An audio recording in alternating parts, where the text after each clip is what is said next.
سترګو په مابین په دا تندي کې ښکل کړ وایي قسم دی ما خو د ابراهیم خلیل الله تذکر اورېدلی وه چې پیغمبر دی اور نه دی سوځولی ما دا تذکر اورېدلی وه چې پیغمبر الله د اور نه بچ کوي لیکن الحمدلله ثم الحمدلله دا زما د محمد رسول الله د امتیت دا پاور دی چې هلته پیغمبر اور نه سوځوي دلته د محمد رسول الله امتي اور نه سوځوي ټول څوک سبحان الله ما دا پاور ولیده په دغه باندې ځان تې را نږدې کړ وقبله بین عینیه وایي په دواړو په دا تدبي باندې ښکل کړ وایي قسم دی ما خو داسې ولیده چې پیغمبري والا سنت الله را جمدي کړل په امت کې ګویا یو صحابي دی ابو موسی خولاني رضی الله تعالی عنہ په دغه کې راځي تذکره کې راځي وایي کافرانو ونیو کافران پرې راجمع شو ورته یې وایي ته د نبي علیه السلام مبارک غلام او غلامي څنګه ویم غلامي څنګه ویم ته د نبی علیه السلام مبارک شاګرد دی هغه شاګرد هغه د نبی علیه السلام غلامانو ها شاګرد یم جی زه د نبی علیه السلام غلام هم یم زه د نبی علیه السلام امتی یم جی زه د نبی علیه السلام مبارک طالب العلم هم یم ښه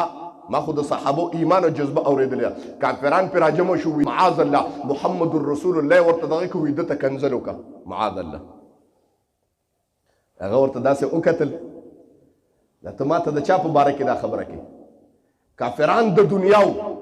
وایي که کنځل نه کوې دغه پیغمبر ته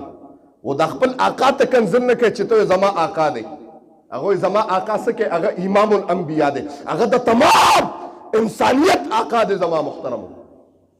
وایي ښه نه کوې کنځل اورې ورته غرغنډه که زما محترمو او هغې کې دومره کړې راجمع که چې انسان به ورته ورغورځېده او غوړي ورته ورواچول زما محترمو او دومره یې سره کړه چې هغې به شیت کې او دارې والې زما محترمو وایي کنځل کې که دې ته دې وغورځو کنځل کې که دې ته دې وغورځو د ایمان خبره کوم زما محترم ابو موسی خولاني رضی الله تعالی عنه سترګو نه اوښکې روانې شوې دی ورته وایي ویرېدې هغه وایي نه قسم دی ونه یېرېدم وایي دا زما دپاره وه دا زما دپاره کله وه چې د محمد رسول الله په ذات باندې به زه غیرت کومه قسم دی دا د ما دپاره دا د خوشحالۍ اوښکې دي دا د خفګان نه دي وایي قمیص ورته ویسته بربنډې که زما محترم و هغې دغه ته تیلو ته یې ور واچو حتی تر دې پورې علما کرام فرمایي چې هغه تیل پې ګویه ساړه شو ویې نه سوځو بار ته دا سره وته ټول څوک سره سبحان الله اوس د الله او د الله د رسول لپاره ما فقط د ریا نه وجي ریا نه و چې خلک وایي چې جدا خو ډېر بهادر دی د الله او د الله د رسول لپاره چې بار راووته مشهوره شو جي چې د نبی علیه السلام مبارک یو شاګرد ابو موسی خولاني رضی الله تعالی عنه هغه اور نه دی سوځولی اور نه دی سوځولی عمر فاروق رضی الله تعالی عنه ته پته ولګېده چې په خولان علاقه کې یو کس دی ابو موسی نوم دی هغه اور نه دی سوځولی عمر فاروق رضی الله تعالی عنه فرمایل چې دا تذکره چې ما اورېده چې هغه اور نه دی سوځولی زه د هغه په انتظار کې وم چې کله به م حج له کسان ناله او د خولان کسان به ما په تاسو کې هغه کس نشته یو پیرو حج له کسان ناله د خولان قبیله وه ما ته تپوس وکړو داسې کس پکې شته چې هغه اور نه سوځولی او هغه د نبي علیه السلام مبارک په ذات باندې غیرت کړی دی او اور نه دی سوځولی ابو موسی خولاني ورته مخې ته ولاړ دی او سترګو نه یې اوښکې بهیږي ابو موسی خولاني ولاړ دی مخې ته او سر یې ښکته کړی دا نه وایي چې زیمه دا نه وایي چې زیمه سر یې ښکته کړی د عاجزۍ د وجې نه الله ما خو ستا دپاره کړي دي ما خو ستا د پیغمبر دپاره د عشق دپاره کړي دي ما خو د دنیا د کتو دپاره نه دي کړی ربا گویا عمر فاروق وی زما انتظار داو وی قبیله والے راته وې کم کس چې ته ګورې ابو موسی خولاني هغه دا دی د ستا مخې ته ولاړ دی چې اور نه دی سوځولی او دا مشاهدې والا خبره کوم موږ خپله لیدلې دی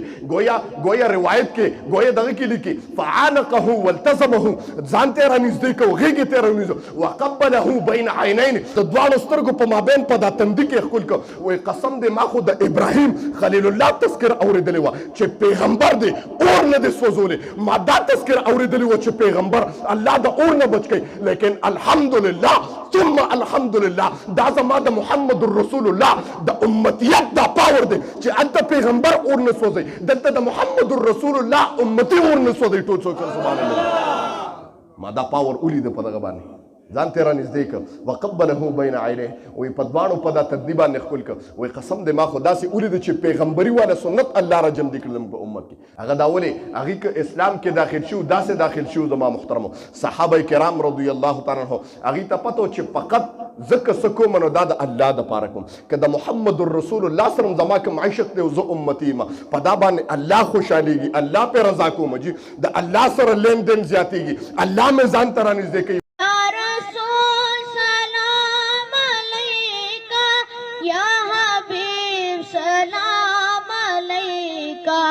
سلام